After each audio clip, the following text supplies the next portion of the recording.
Shalom saudaraku yang terkasih di dalam nama Tuhan Yesus Kristus. Selamat pagi dan salam sejahtera untuk kita semuanya. Saya Ardi, menyambut Anda di dalam Renungan Kristen Saudara Rohani. Selamat datang kembali di dalam renungan dan siraman rohani pagi hari ini. Harapan kami, semoga saudara yang terkasih dalam keadaan sehat selalu. Kiranya damai dan sukacita Roh Kudus melimpah dan tercurah di dalam hati dan pikiran saudara saat ini. Sebelum kita mulai renungan kita pada pagi ini, marilah kita bersama-sama berdoa. Selamat pagi Allah Bapa di surga, Allah yang Maha Pengasih dan Maha Baik. Terima kasih untuk penjagaan-Mu semalaman sehingga kami bisa tidur dengan nyenyak. Terima kasih untuk pagi hari yang indah, yang Tuhan sediakan untuk kami.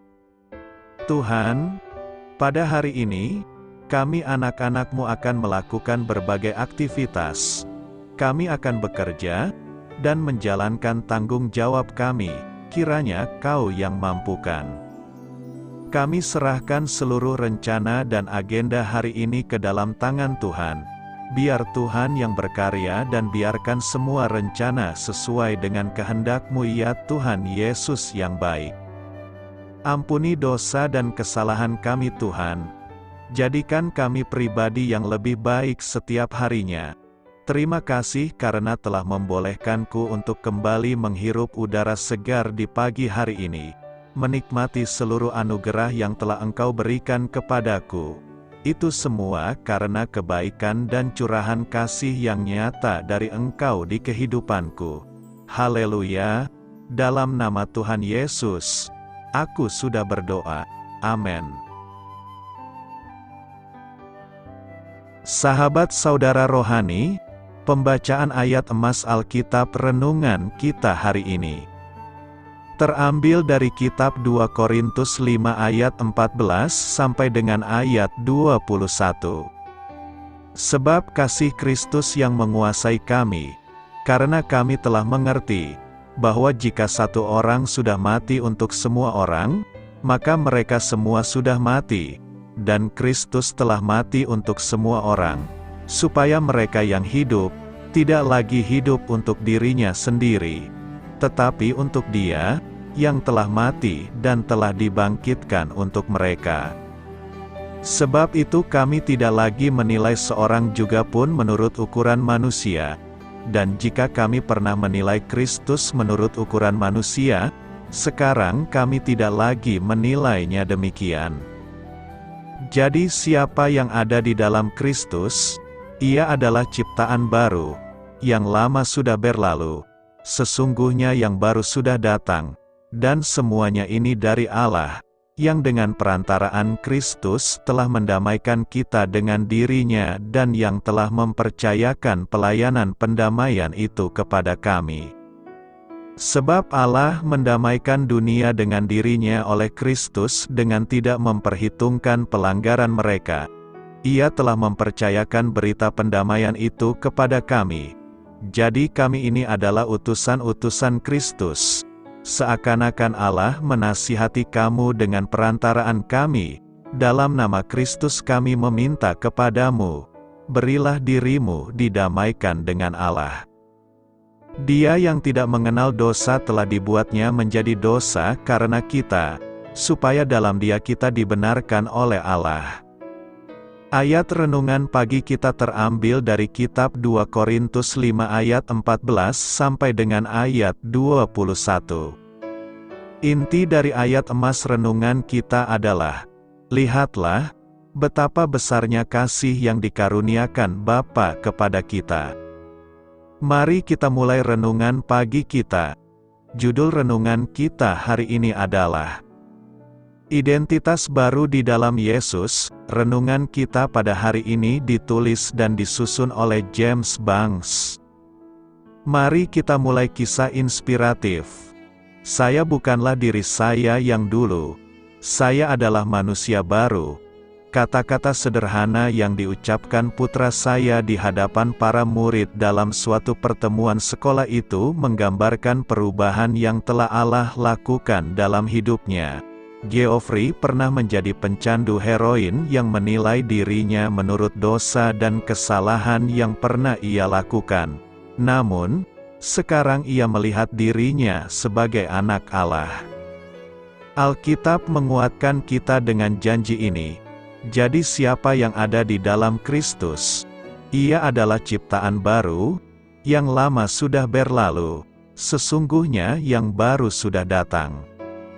Terlepas dari siapa kita dahulu atau apa yang pernah kita lakukan di masa lalu, ketika kita percaya kepada Tuhan Yesus untuk diselamatkan dan menerima pengampunan yang ditawarkan melalui salibnya, kita menjadi manusia baru. Sejak peristiwa di Taman Eden, pelanggaran dan dosa telah memisahkan kita dari Allah. Tetapi kini Dia, dengan perantaraan Kristus telah mendamaikan kita dengan dirinya, dan tidak memperhitungkan pelanggaran kita. Kita adalah anak-anak yang sangat dikasihinya, dibasuh bersih dan dijadikan baru untuk semakin serupa dengan anaknya.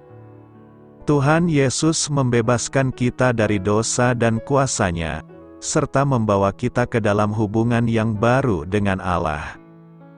Kini kita bebas untuk tidak lagi hidup bagi diri sendiri, melainkan untuk Dia, yang telah mati dan telah dibangkitkan untuk kita di tahun baru ini. Marilah kita mengingat bahwa kasih-Nya yang mengubahkan itu mendorong kita untuk hidup dengan identitas dan tujuan yang baru. Kita pun dimampukan untuk mengarahkan orang lain kepada Juru Selamat kita, pribadi yang sanggup menjadikan mereka baru juga. Marilah kita renungkan di dalam hati kita, apa artinya bagi Anda bahwa kita dapat memiliki awal yang baru bersama Allah? Bagaimana saat ini Anda dapat menjalani hidup sebagai ciptaan baru? Hal ini patut kamu ketahui. 2 Korintus 5 ayat 21 menjelaskan inti pesan Injil dengan menyatakan, Dia yang tidak mengenal dosa telah dibuatnya menjadi dosa karena kita, supaya dalam Dia kita dibenarkan oleh Allah. Melalui pertukaran agung, yang disebut sebagai penebusan oleh penggantian atau perwakilan, Allah mengambil dosa-dosa kita dan menanggungkannya pada Kristus yang tidak berdosa, lalu menempatkan kebenarannya pada kita. Yesus menanggung segenap hukuman yang seharusnya kita terima. Rasul Petrus menggambarkan pertukaran ini sebagai demikian, Ia yang benar untuk orang-orang yang tidak benar, supaya Ia membawa kita kepada Allah. Saat kita percaya bahwa Yesus mati untuk dosa-dosa kita, kita mengenakan kebenarannya dan dipandang benar di hadapan Allah. Rasul Paulus menyebut tentang karunia ini, betapa lebih besar lagi akibat dari apa yang dilakukan oleh satu orang yang lain, yaitu Yesus Kristus. Melalui Dia, Allah melimpahkan rahmat-Nya kepada begitu banyak orang. Percaya dan saling mengasihi. 1 Yohanes 3 ayat 23 berkata, Inilah perintahnya, supaya kita percaya kepada nama Yesus Kristus, Anak-Nya, dan saling mengasihi sesuai dengan perintah yang diberikan Kristus kepada kita. Dalam nas hari ini, Rasul Yohanes menekankan dua hal yang sangat penting bagi para pengikut Kristus. Pertama, kita harus percaya kepada nama Yesus Kristus. Rasul Yohanes mengajarkan bahwa iman dalam Yesus Kristus sebagai anak Allah adalah inti dari ajaran Kristen. Keyakinan ini menyiratkan pengakuan bahwa Yesus adalah Tuhan dan Juru Selamat yang memberikan keselamatan dan pengampunan dosa kepada mereka yang percaya padanya. Percaya kepada nama Yesus Kristus adalah fondasi iman Kristen. Kedua, Yohanes juga menekankan pentingnya kasih dalam hidup seorang Kristen. Ini mengacu pada perintah Kristus untuk mengasihi sesama seperti Dia telah mengasihi mereka. Yesus Kristus dalam Injil Matius 22 ayat 37-39 mengatakan bahwa kasihilah Tuhan Allahmu dengan segenap hatimu, dan dengan segenap jiwamu, dan dengan segenap akal budimu. Itulah perintah yang terutama dan yang pertama.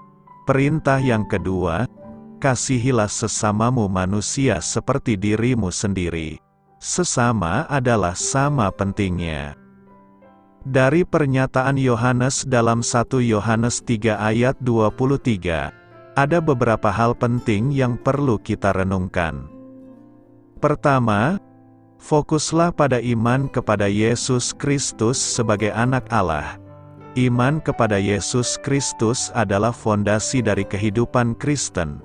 Perintah pertama adalah untuk percaya kepada nama Yesus Kristus sebagai Juru Selamat dan Anak Allah. Ini berarti kita harus mengandalkan dan mengandung keyakinan yang kokoh dalam pribadi, karya, dan ajarannya. Keyakinan ini menjadi dasar hidup kita dan mempengaruhi bagaimana kita memandang dan merespons segala situasi dalam hidup. Kedua, kita harus mampu saling mengasihi sebagai bukti nyata dari iman kita.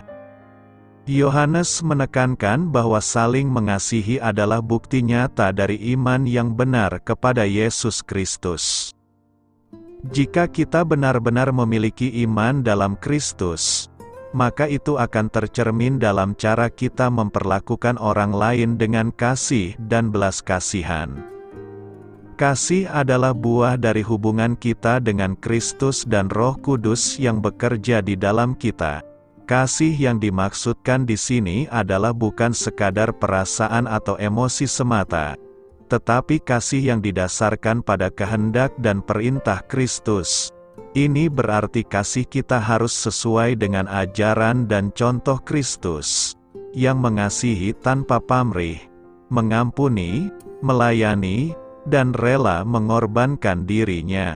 Kasih yang sesuai dengan perintah Kristus adalah kasih yang bertindak, bukan sekadar ucapan belaka. Dalam rangka menghayati dan menerapkan pernyataan Yohanes dalam 1 Yohanes 3 ayat 23, kita perlu secara aktif merenungkan dan merefleksikan bagaimana kita menghayati iman kepada Yesus Kristus dalam kehidupan sehari-hari kita, serta bagaimana kita mengasihi sesama dengan kasih yang tulus dan sesuai dengan perintah Kristus. Karena itu, kasih adalah panggilan utama bagi setiap pengikut Kristus, dan melalui kasih inilah kita dapat menjadi saksi nyata tentang kehadirannya di dunia ini. Mengasihi dengan perbuatan dalam kebenaran. 1 Yohanes 3 ayat 18 berkata, "Anak-anakku, marilah kita mengasihi bukan dengan perkataan atau dengan lidah, tetapi dengan perbuatan dan dalam kebenaran." Mengasihi itu pasti sudah pernah kita lakukan. Persoalannya apakah kasih itu kita lakukan dalam kebenaran atau tidak. Yohanes mengajak kita untuk mengasihi dengan perbuatan dalam kebenaran. Yohanes mendorong kita agar mengasihi dengan tindakan, bukan dengan perkataan saja. Ucapan bibir itu sangat tidak akan berfaedah apabila tidak disertai dengan bukti atau action. Kasih itu perlu tindakan nyata dan kerelaan untuk berkorban, bukan hanya lip service. Karena itu penting sekali bagi kita untuk memahami betapa besar kasih Tuhan kepada kita. Rasul Paulus pun berdoa, supaya kamu bersama-sama dengan segala orang kudus dapat memahami betapa lebarnya dan panjangnya dan tingginya dan dalamnya kasih Kristus, dan dapat mengenal kasih itu, sekalipun ia melampaui segala pengetahuan. Mengapa kita harus mengasihi dengan tindakan? Karena Bapa mengasihi kita juga melalui tindakan nyata, yaitu mengaruniakan anaknya yang tunggal, supaya setiap orang yang percaya kepadanya tidak binasa, melainkan beroleh hidup yang kekal. Bapa mengasihi kita dengan mengutus anaknya sebagai pendamaian bagi dosa-dosa kita.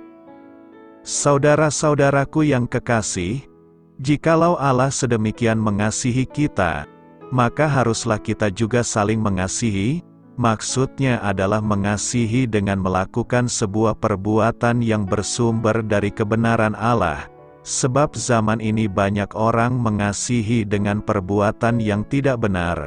Misalkan membenarkan sebuah perkara yang jelas-jelas salah hanya karena orang yang dikasihi itu adalah kerabat atau sahabat terdekat. Pertanyaannya ialah bagaimana caranya mengasihi dengan perbuatan dan dalam kebenaran dimaksud. Tentu banyak caranya. Namun menurut surat 1 Yohanes ini mengasihi sesama dengan perbuatan dan dalam kebenaran berarti rela berkorban bagi sesama. Sama seperti Yesus telah menyerahkan nyawanya untuk manusia. Dalam kaitan dengan pengorbanan ini Yohanes tidak meminta kita untuk harus selalu menyerahkan nyawa bagi sesama seperti yang dilakukan oleh Yesus. Pengorbanan seperti itu memang kadang-kadang terjadi, namun inti dari pesan tulisan Yohanes tentang mengasihi atau pengorbanan ini adalah kesediaan untuk menyerahkan apa yang mempunyai nilai bagi kehidupan kita sendiri, untuk memperkaya, menolong orang lain. Pengorbanan seperti ini sangat penting, sebab di sekitar kita masih banyak orang yang hidup dalam kekurangan atau kemiskinan, hidup dalam berbagai keterbatasan, hidup dalam penderitaan. Benar bahwa Presiden Jokowi sudah datang ke Nias, malah tidur satu malam di daerah kita. Namun hal itu tidak otomatis mengakhiri semua penderitaan, kekurangan, atau kemiskinan masyarakat kita. Oleh sebab itu, harus ada upaya untuk menolong mereka, menunjukkan kepekaan dan kepedulian kita terhadap sesama, tentu sesuai dengan kemampuan kita masing-masing.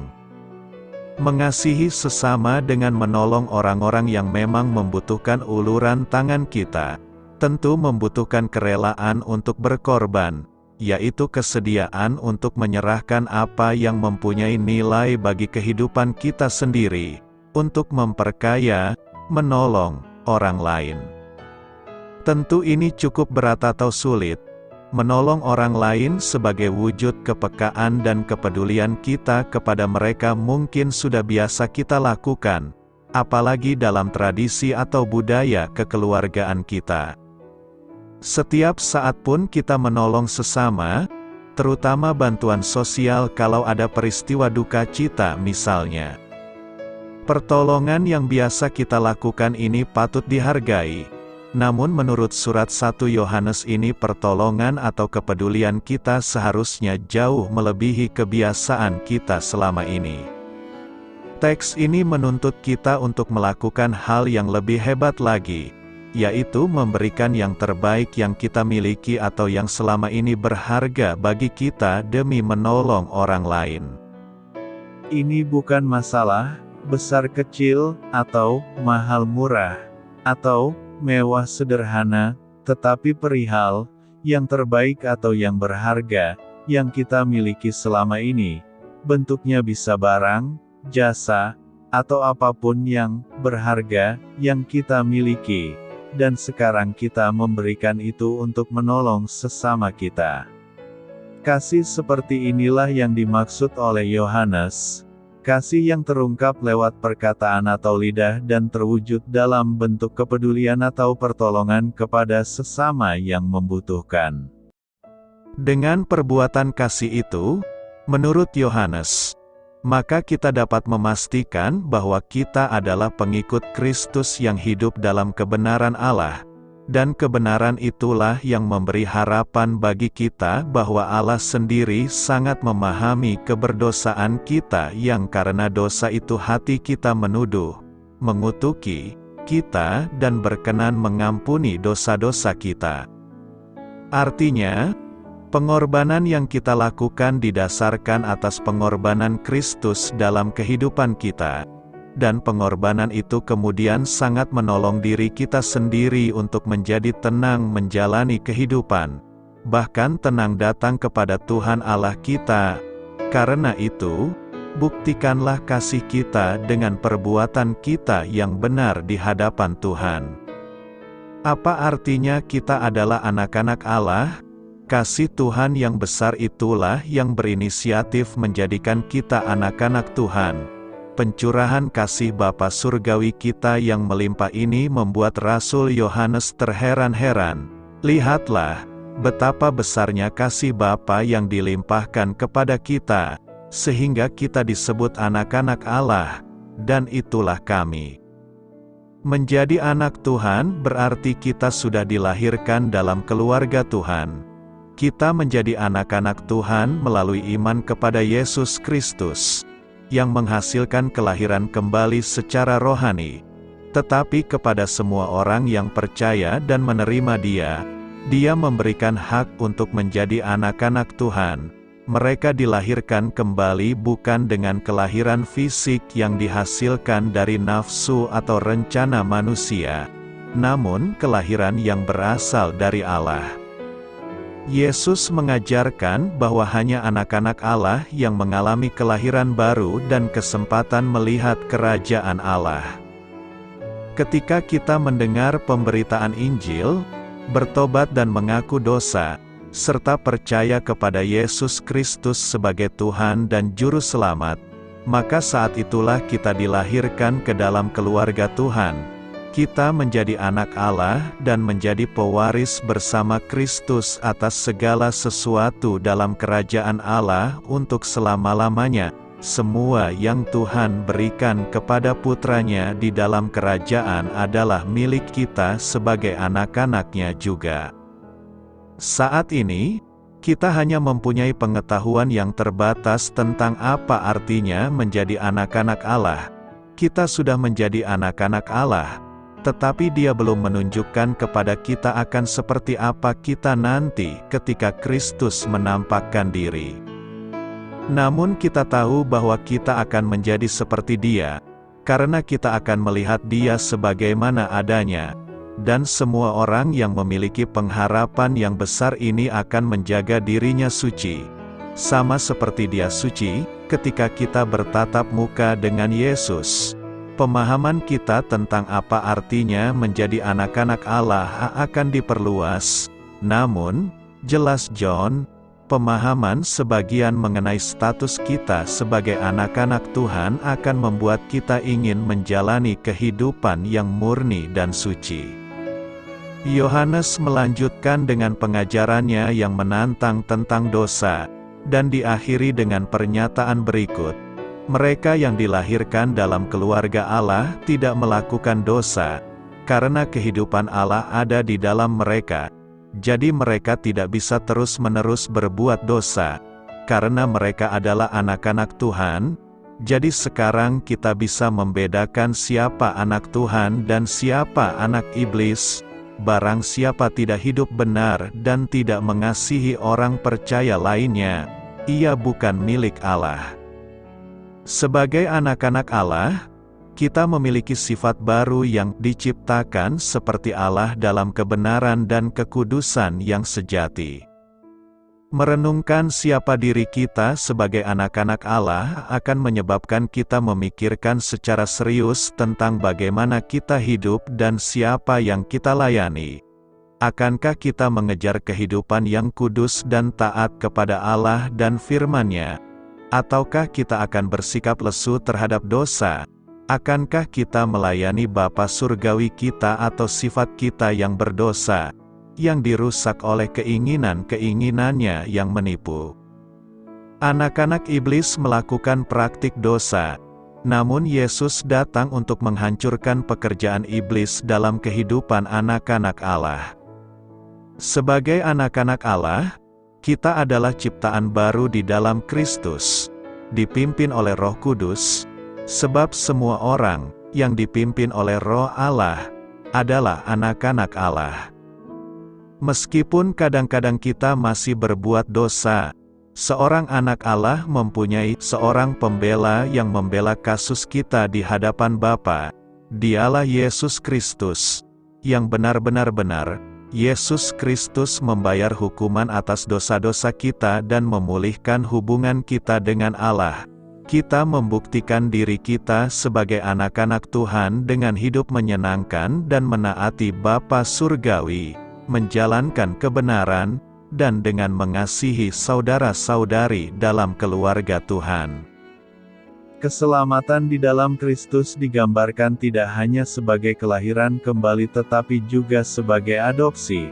Allah telah memutuskan sebelumnya untuk mengadopsi kita ke dalam keluarganya dengan membawa kita kepada diri-Nya melalui Yesus Kristus. Inilah yang ingin Dia lakukan, dan itu memberinya kesenangan besar. Maka kita memuji Allah atas kemuliaan kasih karunia yang telah dicurahkan-Nya kepada kita, yang merupakan milik Putra-Nya yang terkasih. Sulit untuk sepenuhnya memahami kasih Bapa Surgawi kita, kasih yang senang mengubah orang-orang berdosa yang memberontak dan tidak layak menjadi anak-anak Allah. Kadang-kadang, seperti Yohanes, kita hanya bisa terkagum-kagum karena diangkat menjadi keluarga Allah. Keamanan kita di rumah Tuhan tidak bergantung pada perilaku atau kinerja kita. Posisi kita sebagai putra dan putrinya berhutang budi kepada kasih karunia Bapa kita yang membeli keselamatan kita melalui darah Yesus Kristus. Identitas kita sebagai anak-anak Allah tersembunyi di dalam Yesus Kristus. Kita bukan lagi anak yatim atau budak, melainkan anak laki-laki dan anak perempuan. Kami memiliki ayah yang baik yang mengasihi kami dan akan merawat kami serta memenuhi kebutuhan kami untuk selama-lamanya. Tujuan kita sekarang, sebagai anak-anak Allah, adalah untuk berkembang menjadi seutuhnya dan potensi unik kita dengan menjadi seperti Yesus. Sebab Allah telah mengenal umat-Nya terlebih dahulu. Lalu Ia memilih mereka untuk menjadi seperti anak-Nya, supaya anak-Nya menjadi seperti mereka, yang sulung di antara banyak saudara laki-laki dan perempuan. Apa artinya kasih Kristus yang memaksa kita? 2 Korintus 5 ayat 14 mengatakan, sebab kasih Kristus mendorong kita, karena kita yakin, bahwa satu orang telah mati untuk semua orang, dan karena itu semua orang telah mati. Dalam ayat ini, Paulus berbicara tentang motivasinya dalam pelayanan. Ada banyak jenis motivasi yang berbeda-beda, begitu pula kepribadiannya. Dan tentu saja, intensitas motivasi tersebut dapat berkisar dari yang ringan hingga yang obsesif. Seorang remaja mungkin mengasuh anak di akhir pekan karena dia termotivasi untuk menabung untuk membeli telepon baru. Pemimpin negara bebas mungkin rela mengorbankan nyawa ribuan tentara demi melindungi nyawa dan kebebasan orang-orang di wilayah kekuasaannya.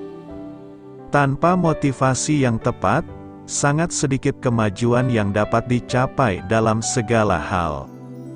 Yesus berbicara tentang pentingnya motivasi ketika membandingkan orang upahan dan gembala. Orang sewaan akan memelihara hewan-hewan itu karena dia ingin mendapat bayaran. Tetapi begitu dia melihat bahaya, yaitu ketika serigala muncul, dia meninggalkan domba-dombanya untuk melindungi dirinya sendiri. Sebaliknya, sang gembala tidak hanya mengurus kawanannya, namun ia rela mempertaruhkan nyawanya demi menjaga keselamatan mereka. Ketika Rasul Paulus menulis, kasih Kristus mendorong kita, dia menggambarkan motivasi penuh kuasa dan penuh roh yang mendorong para pengikut Kristus untuk membagikan Injil dengan cara yang dapat membujuk orang untuk menyerahkan hidup mereka kepada Yesus. Ketika Paulus menjelaskan motivasi ini kepada jemaat Korintus, ia ingin agar mereka tidak merasa malu baik terhadap dirinya maupun pesan rekonsiliasi yang membawa kehidupan bagi mereka yang menganutnya, Paulus memahami kesia-siaan hidup tanpa Kristus dan sia-sia mengejar kebenaran melalui usaha diri sendiri. Meskipun orang-orang yang menerima pengabarannya sering memusuhi dia, dan bahkan menyebutnya gila, kasih Kristus memaksanya untuk tetap mengedepankan pesan pengharapan kepada mereka. Paulus tahu bahwa para pengkritiknya sangat haus akan makna, tujuan, dan arti penting dunia ini seperti yang kita lihat saat ini. Kasih Kristus mendorong Paulus untuk membagikan Injil. Ungkapan kasih Kristus dapat diartikan dalam dua cara. Kasih Kristus kepada manusia, atau kasih para rasul kepada Kristus. Keduanya memberikan motivasi untuk membawa Injil ke negeri-negeri yang jauh dalam menghadapi pertentangan. Kasih Kristus yang besar sedemikian rupa sehingga Kristus mati untuk semua manusia. Kasih Paulus kepada Kristus sedemikian rupa sehingga ia rela mati terhadap diri sendiri. Kesaksian Paulus ini mendorong kita untuk bertanya pada diri sendiri, apa yang memotivasi kita untuk membagikan kabar baik Yesus kepada orang lain? Apakah kita didorong oleh kasih dan kasih sayang yang tulus kepada Kristus? Oleh pandangan yang jelas akan kasih Kristus bagi mereka yang terhilang? Atau hanya karena rasa kewajiban? Apa yang memotivasi kita akan membuat perbedaan? Ketika kita memiliki motivasi kasih Kristus yang kuat dan didorong oleh Roh ini, kita akan bersemangat melihat mereka yang terhilang berdamai dengan Allah. Kita pergi kepada mereka yang terhilang, daripada membiarkan mereka datang kepada kita. Kita rela menjadikan diri kita, hamba semua orang, untuk memenangkan sebanyak mungkin orang, kita, menjadi segala sesuatu bagi semua orang, supaya dengan segala cara kita dapat menyelamatkan beberapa orang. Kasih Kristus mendorong kita untuk cukup mengasihi mereka yang terhilang sehingga dapat membagikan kabar baik keselamatan kepada mereka. Di dalam Dia kita dibenarkan. 2 Korintus 5 ayat 21 berkata, Dia yang tidak mengenal dosa telah dibuatnya menjadi dosa karena kita, supaya dalam Dia kita dibenarkan oleh Allah. Manusia tidak bisa membenarkan dirinya sendiri. Segala usaha pembenaran diri manusia selalu gagal.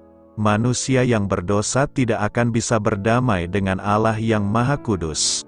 Perdamaian manusia berdosa hanya terjadi melalui Yesus. Yesus yang tidak berdosa dijadikan berdosa menggantikan manusia yang berdosa agar manusia yang berdosa itu menjadi kudus dan suci. Dengan kekudusan manusia oleh Yesus itulah membuat manusia bisa bertemu dan berdamai dengan Allah. Pernyataan, di dalam Dia kita dibenarkan, dapat kita temukan dalam 2 Korintus 5 ayat 21 yang merupakan sebuah konklusi yang menakjubkan dari seorang Rasul Paulus. Ia menyatakan bahwa Yesus yang tak berdosa sama sekali dalam totalitasnya, telah dibuat oleh Allah menjadi dosa.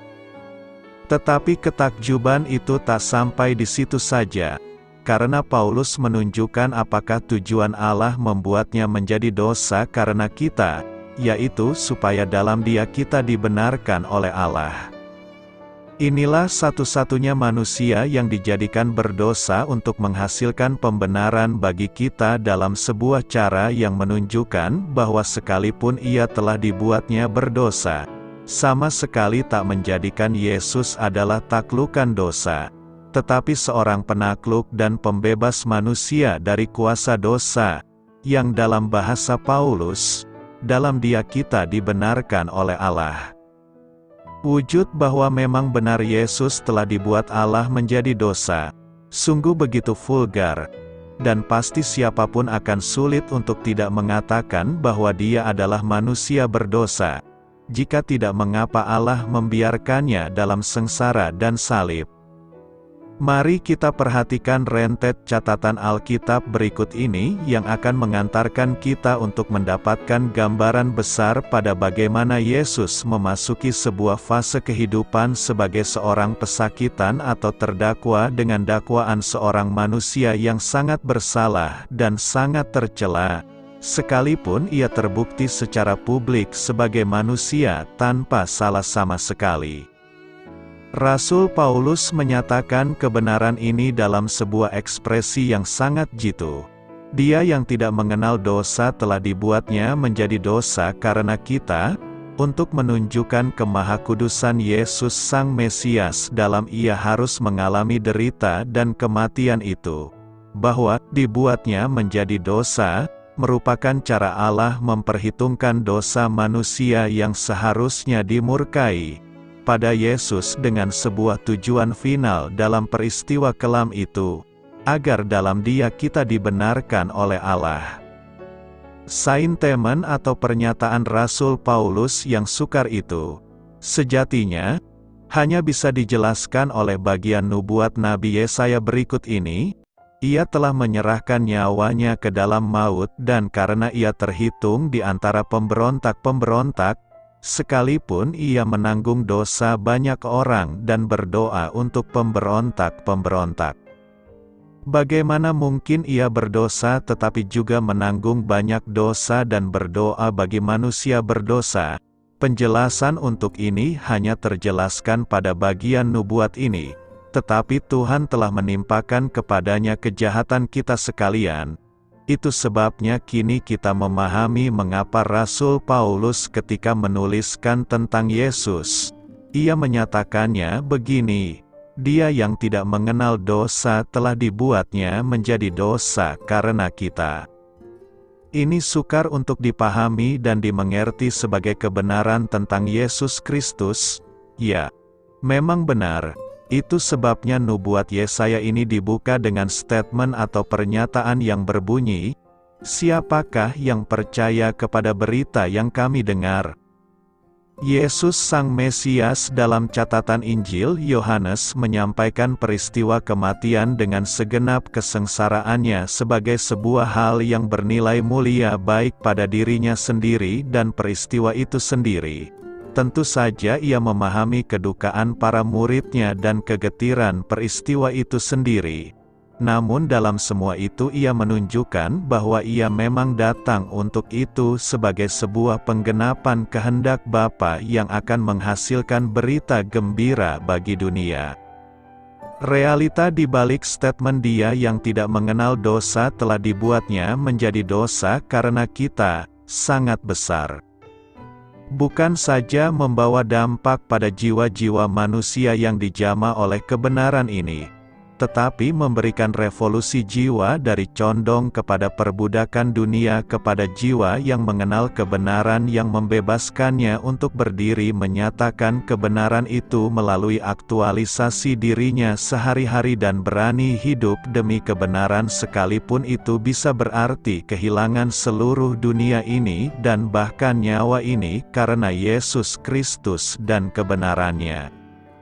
Dan Yesus adalah manusia pertama bagi kita yang menunjukkan dirinya sebagai pengenap pada segenap totalitas perkataannya, yang dijalaninya sebagai manusia yang telah diperhitungkan di antara pemberontak-pemberontak untuk menanggung dosa banyak orang dan berdoa bagi para pemberontak-pemberontak itu.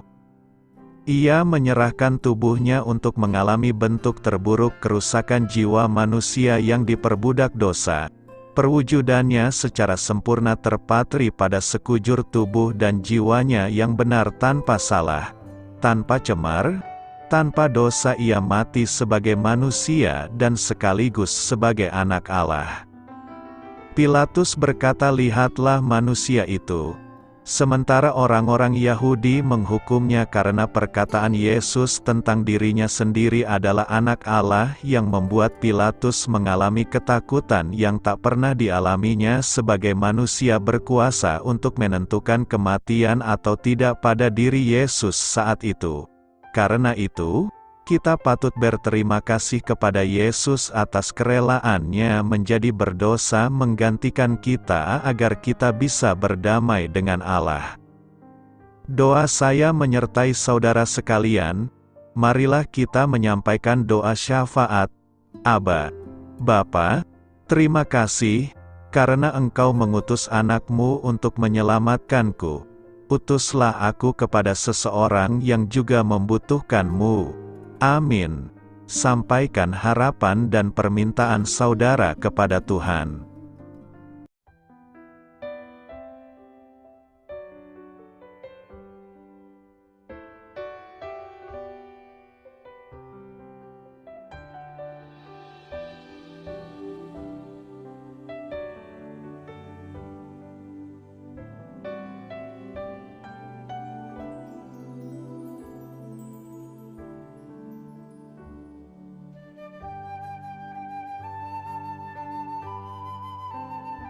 Marilah kita renungkan sahabat saudara rohani. Demikianlah renungan firman Tuhan pagi hari ini. Semoga menjadi berkat dalam hidup kita. Dan sebelum kita memulai segala aktivitas kita pagi hari ini, marilah kita berdoa. Selamat pagi Bapa, malam hari telah berganti pagi. Kehidupan baru telah Engkau berikan kembali bagi kami. Bapa Surgawi, tolonglah aku menyadari kebutuhan orang lain, supaya aku dapat membagikan apa yang telah Engkau berikan kepadaku. Pada saat aku membutuhkan, berilah aku keyakinan bahwa Engkau akan mencukupkanku, melalui orang-orang yang mengasihi-Mu, bukan karena kami pantas atau layak, namun karena kasih karunia-Mu kami boleh ada, sebagaimana kami ada di pagi hari ini. Terima kasih Tuhan, atas kesempatan baru yang telah Tuhan berikan kepada kami, untuk bisa memperbaiki diri agar kami bisa lebih layak di hadapan-Mu. Hari ini kami serahkan semua perkara dan kesulitan yang akan kami lalui ke dalam tangan-Mu. Biarkanlah kami bisa memuliakan-Mu dalam segala aktivitas yang akan kami lakukan. Amin. Biarlah firman Tuhan menjadi pengingat untuk kita semua, bahwa tuntunan dari Roh Kudus akan selalu memberi jalan keluar bagi setiap permasalahan hidup kita, dan memberi kedamaian di hati kita. Sampai jumpa di renungan pagi saudara rohani berikutnya.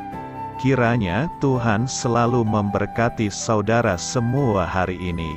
Amin. Shalom.